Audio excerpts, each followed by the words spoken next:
Wayne, this will go to you. If I don't pay my water bill, the city turns off my water. If I don't pay my electric bill, Reliant turns off the power. What happens if the drainage fee is not paid? How is the proposed fee going to be imposed, collected, and enforced? Will the city have police powers to levy liens, seize property, or cut off service? This is not going to take me very long to answer. I'm not an expert. The city of Houston has the powers to levy and collect fees. It levies and collects all kinds of fees. And so to separate this from any of the other fees that the city charges makes no sense whatsoever to me. I just want to remind you that what we're trying to do here is to create a sensible way to rebuild the city.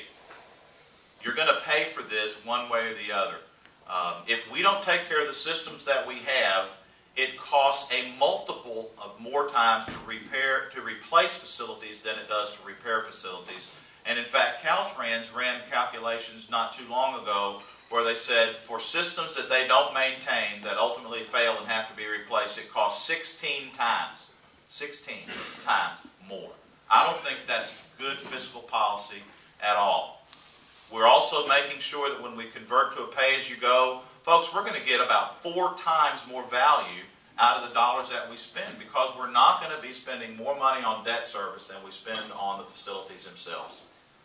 The problem with Prop 1 is that it's not thought out from a tax collection basis. We don't have the data anywhere in the system that says how much impervious ground cover that every home or business owner has, or much less churches, charities, or schools.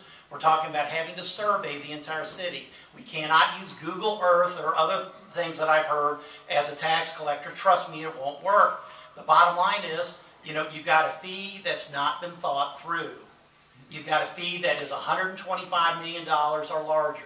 You've got a fee that is going to be part of a fund of hundreds of millions of dollars, billions of dollars over time, and that is a blockbuster tax increase by any measure that I understand.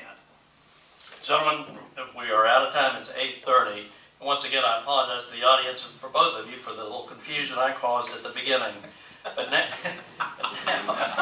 thank you for that. That's normal for Wayne and his running. But now we come to your position, this closing statements, and we'll start with you, Mr. Clark. Is that right, Paul? Because you deferred the toss, and so you get to decide. I get to go last. Okay, I just want to show how fair I am, even though you could tell by the questions that they were a little bit biased one way or the other. Anyway, no, I really appreciate the opportunity to come and talk about this, because I think it's very important for the business community to hear the truth about this thing, because I think this is a very clear choice. I personally believe that Houston is a great city that can do better. It's real easy to stand on the sidelines and wring your hands and say, we don't have money for this and we don't have money for that. But that's simply not good public policy. Proposition 1 is a conservative solution. And if you want my conservative bona fides, I'm a past president of the C Club, and I openly admit that Joe Slovacek is a friend of mine. Prop 1 rebuilds Houston streets and drainage. It prevents City Council from diverting funds to other purposes. It creates a pay-as-you-go system that gets us off of debt finance so that we get 4 times more value of construction on the ground. It does not raise taxes. It establishes a fair user fee for drainage systems, and it creates jobs. They say that education is too important to leave to educators. Sorry about that. Actually, I believe that. But I say infrastructure is too important to leave to the tax man. So I encourage you to vote yes on Prop 1.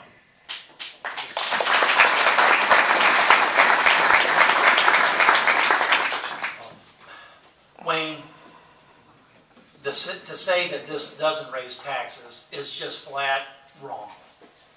You can't get $125 million as a minimum fee, or $300 to $400 or $500 million every year over time for 20 years without raising taxes. The problem with Prop 1 is clear. It's a minimum tax or fee. Instead of having a list of priorities where the rates are already set and the public can vote on them, we've got an open-ended lockbox that basically says that we're going to pay whatever in the future rates that are set, and there's no way to turn this tax off except by a supermajority vote of city council, which everyone in this room will know will never happen in the history of Houston. It hasn't happened to get a supermajority vote on an issue like this, and it won't. What we've got is to recognize the obvious. This is a huge tax increase. We're talking about, at minimum, $3.25 on your improved square footage. The idea that the home is only going to pay $5 is wrong. We've looked at those statistics, and Don Sumbers, who is doing those calculations right now, says that that's about 40% off. He thinks the average home is going to pay him at least $100, and it has to, because we're talking about $125 million. You can't get that money without really jacking up taxes on businesses and schools and charities and homeowners. This money is not manna from heaven. It doesn't show up. It's real money. So the idea that this somehow doesn't raise taxes, Wayne, is just flat wrong. And what I want everyone to understand is that you can have a public policy debate, and this is a good one. But we shouldn't be having this debate without public hearings, the rates being set, and then taking a vote. We're doing this all wrong. And that's why I'm speaking out so fervently against it. Because we can reject this deal and get a better deal. We can decide that, yes, we want to do something about drainage, but we don't have to pay billions of dollars in the future. And we can do the right thing for the public, which is don't raise taxes like this in a recession.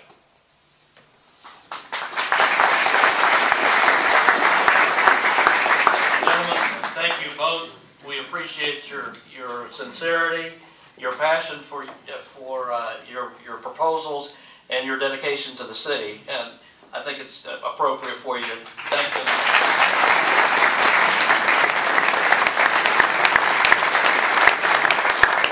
Just a reminder, there will be a multi-organizational golf tournament November the 15th, and we'll meet here again November 11th at the Junior League. Thank you for your attention.